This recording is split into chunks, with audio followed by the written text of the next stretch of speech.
He believed that climbing the ladder was easier when you stepped on someone's shoulders. When the new intern presented a brilliant idea, the senior didn't applaud. He stole it. In the boardroom, the room erupted in cheers. He stood tall, soaking in the praise.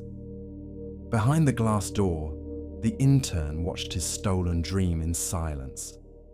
The senior smiled, thinking he had won. On the day of the big deal, the investors asked a deep, technical question. The senior began to sweat. He didn't know the core logic of the idea he stole. His silence was louder than the clicking of his expensive shoes.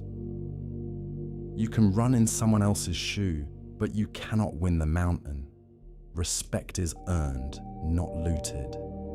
Today, he is successful, but in the eyes of the world, he is just a thief.